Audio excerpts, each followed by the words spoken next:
Greetings, you wonderful mutants. It is I, Joel Clark, the guy who just finished the core writing on Lone Wolf Fist. That's right.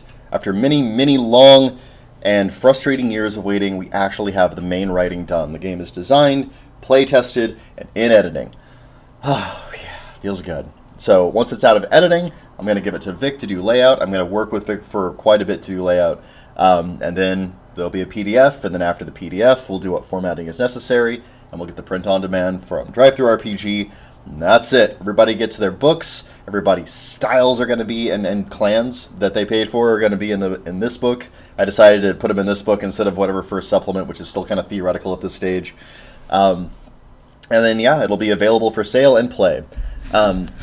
I did want to talk about a couple of things I want to do housekeeping-wise that aren't like huge projects. Mostly it's stuff I'm going to ask Vic to do. Like, for example, I like the character sheets orientation currently. Like, most character sheets in RPGs are oriented this way. Dungeons & Dragons does it this way. A lot of other ones do. But mine are oriented this way. And I like that a lot. The current character sheet needs to get, like, fixed up a little bit. Like, Zooey consequences aren't really a thing that are tracked on character sheets anymore. They don't really... they might wind up being something I put in a future game, but they kind of got sidelined in this one because it was just a weird cul-de-sac of design. But, like, yeah, aside from just a few little updates and maybe moving some stuff around, I really like this orientation. It reminds me of, like, a fighting game, like Street Fighter, like in the arcade, where you'd see, like, on the side of the cabinet, or just, you know, or wherever they decided to put them, you could have, like, little stats for the fighters. You'd have, like, the little image, and then all their movesets, and then, like, there'd be, like, a little blurb that told you about them. It might be a little bit much to ask players to fill out a blurb and do a piece of art for their character with every single character sheet, but I want it to be reminiscent of that. So, yeah, I really like the orientation currently, and it takes up... I feel like it's a little awkward to do the orientation that way when you're at the table because it's wider, and so you're kind of butting into the people sitting next to you. But frankly, like, this is a game that doesn't really run super good with more than 4 players, and really 3 is kind of the ideal. So if you have, like, 5 or 6 players, then you're already, like, the problem you're solving is not going to be... one of the problems you've probably already solved is table space. The problems you're going to be solving, like, at the table are going to be, like, just the raw power from that dice economy, that effort economy. So much. And especially as, like, fights go on, you're effectively fighting one giant monster that is as powerful as a god. Just in terms of raw, like, prana and action output. So, you know, best of luck with that. Really, really deadly NPCs and monsters will struggle with that many players. So... although you would be able to do the 7 Fists of the Jianghu, which would be cool, because you'd have one from each clan. Well, it's okay. Now I want to do it. Anyway, so good news. We're at a great place with the writing, in that it is done. There's a little few house cleaning things. I do have to do a comprehensive tech edit to the game, which basically just means, and this is actually the physical version that I printed out as a thing to do in-house playtesting. I put this on the cover, so it's very much just the living playtest document, missing the last few chapters. It's got up to the bestiary, and then as you can see, there's this is before I wrote the last 3 chapters on it. It's been stuck there for a few months, and I was really trying to get over the hill with it. But we did. Hill is completely vanquished. So yeah, I'm going to be going over my physical copy here, because there's very little that changed between the playtest that was at this stage and the playtest that we have now, aside from the extra chapters. So I'm going to read through the living playtest document, read through the edits that Albert gave me, and I'm going to be doing a couple of things.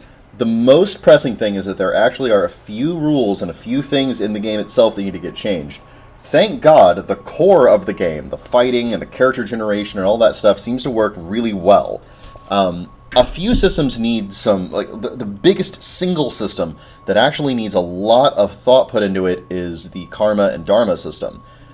It's went through a few iterations, and currently the one I have is not getting used. That's not a good sign. It's late in the design process to be going in and radically altering it, so whatever we do wind up getting, whatever I wind up figuring out, is probably going to be very, very similar to how it currently looks, but it'll be something that's a little more, like, top of mind when you're playing, and not in an intrusive way, but in a way that's like, oh, that looks like fun. Initially, this was supposed to be very similar to both the karma system that was in the Marvel Face Rip system, which is a really good one, by the way, and the way it functions is interesting because it kind of pushes you towards being a good guy and punishes you for being a bad guy. That's really good. It means that bad guys have a lot of power, but good guys have a lot of luck. But there's a lot more that happens in that system aside from pure XP that makes it do that. Like, you can use your karma, I believe, to influence rolls and such like. So there's more going on with karma than just it being an XP system with, like, you know, standards that it holds you to. Also, it was meant to be a little bit like the Marvel, the Cortex Plus Marvel Heroic game that came out a little while ago. I found that the way XP worked in that really... It drove characters to act in ways that were very characterful. And it had a lot of flaws. Like, that game had a lot of flaws. Primarily, especially when it comes to the compatibility of, like, you know, longevity. The thesis from the designer was that you don't play games for more than maybe like a month or up to 3 months at the very, very most, and that's as big as a campaign would be. And within that time frame, it works okay. The cracks start to show pretty early on it, though. And part of that was that the XP couldn't really be used to change the characters in a meaningful way. You could give them, like, modifications, but it didn't feel like the same kind of, like, XP reward. It was a lot closer to, like, the kind of, like, temporary, fate pointy kind of player resource economy. So yeah, and for the impact that it had in an individual scene, for the most part, the paths for XP for that game were pretty brief. And I don't want that. I have to capture something with the karma system that allows you to do a consistent thing that you're going through the world trying to do. And it has to have enough impact to have the Marvel Heroic kind of push and the top of mindness that was able to get. But it also has to do a lot of the difficult choice and trade-off stuff that the older Marvel system has. I'm really leaning on Marvel on this one. It's a really good superhero system. They really all are. But yeah, so it's gonna need a little bit of help. That's the most significant one. There's other smaller ones. Falling damage needs to get re-examined. I'll probably knock down the ranks of falling damage, or maybe I'll even just reduce the tiers of falling a lot, so that there's only like, this is minor, won't hurt you. This will kill a normal person. You're doomed. You know, like, just something like that. The element system needs to get cleaned up and put in one unified area. It's not huge, it just needs to get done. That's like a house cleaning one.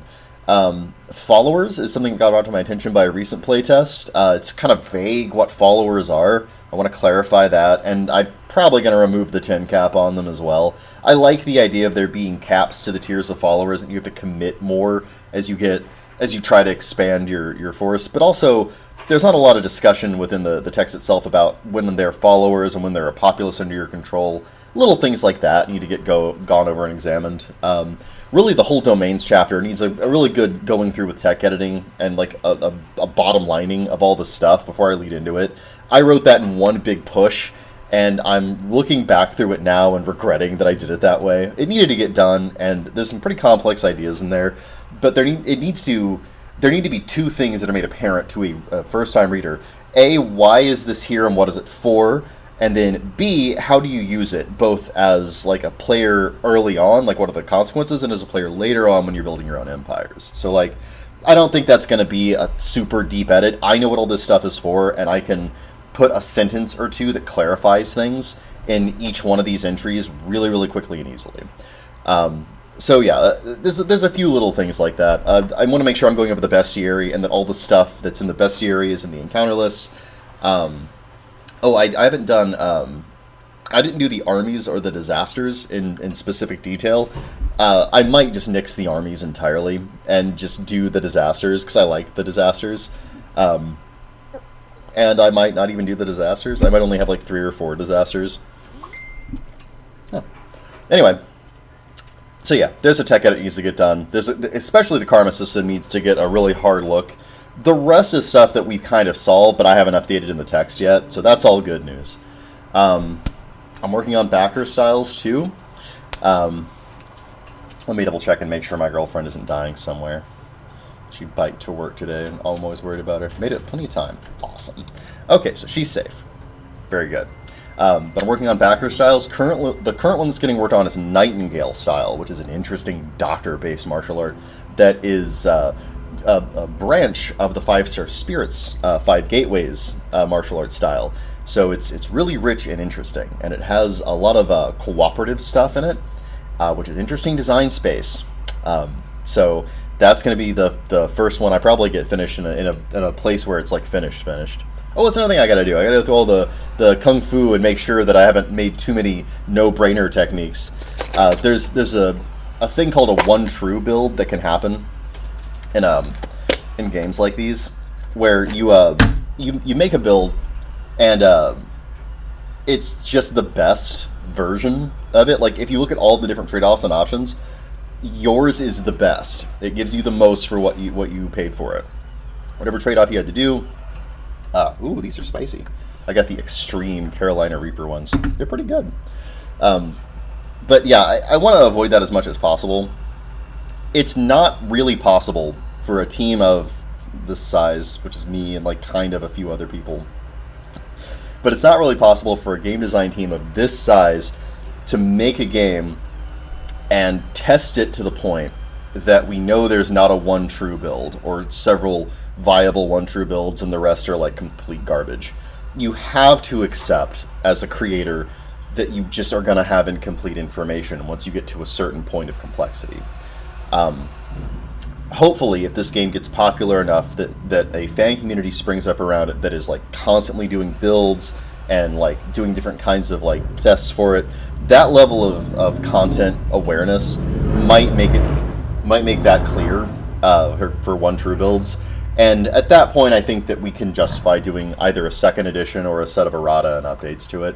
But that's going to have to be, unfortunately, where we go with that, because as much as I can look internally and say these two techniques are not, like, there's clearly a reason to do one and not the other, this one is always better, I can do that part.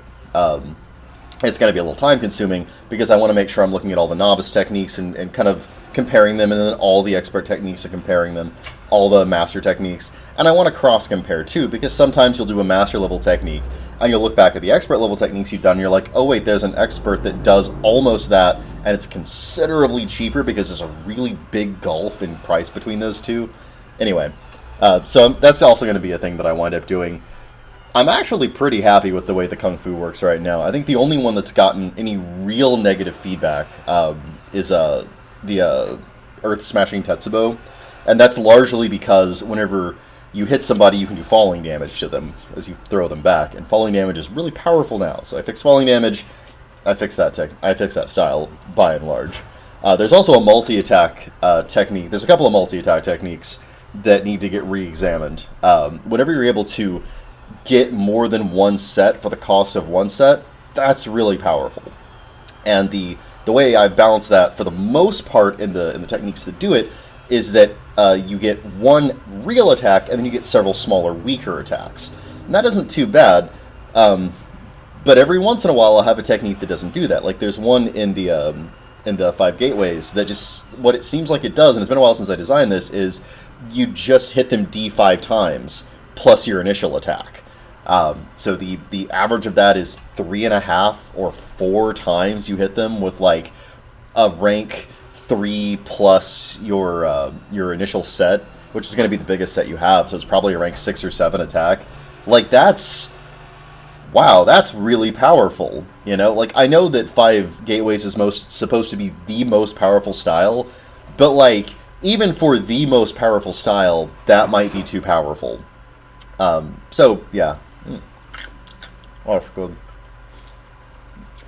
The problem with Carolina Reapers, or really anything with a lot of capsaicin in it, is that, like, you put it into a very mucous membrane-y part of your body, and so it can get, like, in your tonsils, or your sinuses, or a lot of other extremely sensitive areas. I like the heat on my tongue, but it really feels like I'm gargling with acid when I eat these things. Oh, it's good. Yeah, I'm not particularly immune to heat from stuff. I just happen to really like the pain. Oh, it's so spicy. Anyway, I'm really pleased. I'm celebrating with super hot snacks. Not many of them, too. Oof, those are good. Anyway, let's see. Is that everything? trying to think. I'm like beside myself with joy for a damn change. I think so. I think that's it. Oh, I do have one more piece of art coming back from Kazuki. I was looking through a couple of sections in this book, and I was realizing they would benefit from some art, and so I ordered a little more from him. There was a little left over in the budget. It wasn't much. And he works at a really reasonable price with the quality that he puts out. So he's got something else coming on the way. So I'll let you guys see that too. You know what? Honestly, I'm gonna get back to working on Nightingale style. I want to see if I can knock out all of these kung fu techniques today. I've got a few different styles. Oh, and I do have a couple of people, one or two, that have not that bought styles that I've not heard from yet. I've sent you guys stuff on Kickstarter. I'm going to get a little more invasive and see if I can get your emails and send you emails directly, actually as soon as I put this up. So get ready for that, because I want to make sure I'm getting all of you on board and making sure that you get what you paid for. It's really not a huge deal for me. I made 14 of these styles and I got real good at it. I have now co-created 4 or 5 styles. Wow, that's really something. And yeah, I'm going to be going through those and balancing them against each other today. Man, that means that we're going to have like 21 styles in this. That's so radical. Oh my god, I'm so excited. Okay, anyway, whatever. Thanks for coming with me on this huge journey. Be prepared for a lot of incrementally better versions of the Fist game over the next couple of months. And ta-ta for now.